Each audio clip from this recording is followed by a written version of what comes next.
जिस समय जैसा कर्तव्य उपस्थित होता है, जैसे पत्नी हमारी अर्धांगिनी है, उसने सर्वस्व समर्पित किया है अपने जीवन को हमारे को, पाणी ग्रहण किया। अब उसकी बहुत सी वृत्तियों को साथ में, जैसे मकान समर्पित हो जाए तो उसका जाला भी आपका, उसकी मकड़ी भी आपकी, उसकी छिपकली भी आपकी, ऐसे उसका स्वभाव, उसका बर्ताव आपका। अब आपको संभालना है। अब हमारा दायां हाथ बायां हाथ हमारा ही शरीर, तो आप और आपकी पत्नी, अब आपकी माँ है, आपके पिता है, दोनों को चाहिए, उनको सुख में है, शरीर सुख, वचन के द्वारा, चेष्टाओं के द्वारा सुख। अगर माता पिता का त्याग करके पत्नी का अनुराग पूर्वक हम सेवन करते चल लिए तो हमारा कर्तव्य नष्ट हो गया। अगर हम पत्नी को त्याग करके माता पिता को पक्ष लेकर उसके, हमारा कर्तव्य नष्ट हो गया। बहुत विवेक की जरूरत है। उसने संपूर्ण अपने जीवन को दिया, सत्य मार्ग की बात कर रहा हूं, एक संसारिकता से नहीं, अध्यात्म से।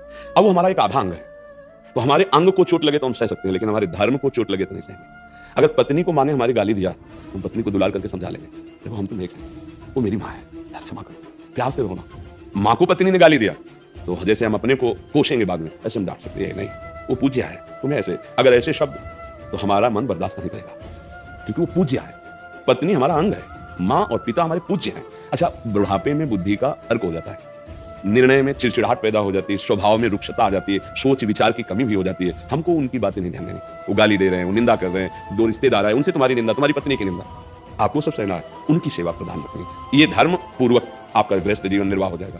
अगर आप माँ के पक्ष में होकर पत्नी को प्रताड़ित करते हैं बार बार ऐसा ऐसा, तो आप अपने धर्म का नाश कर रहे हैं, क्योंकि वो समर्पित है, ऐसा नहीं, उसका भी हमें आदर करना है और वो पूज्य है, इसलिए हमको ऐसा भी आदर करना है। कहीं ऐसी परिस्थिति हो जाए कि दो में एक को चयन करना पड़ेगा, कि हम माँ को चयन करें या पत्नी को चयन करें, तो हमको चाहिए कि किसी भी स्थिति में पत्नी को अपना संग स्वीकार करके माँ की सेवा करनी। त्याग दोनों का नहीं किया जा सकता। उसका पाणी ग्रहण किया है और वो परम कर्तव्य सामने।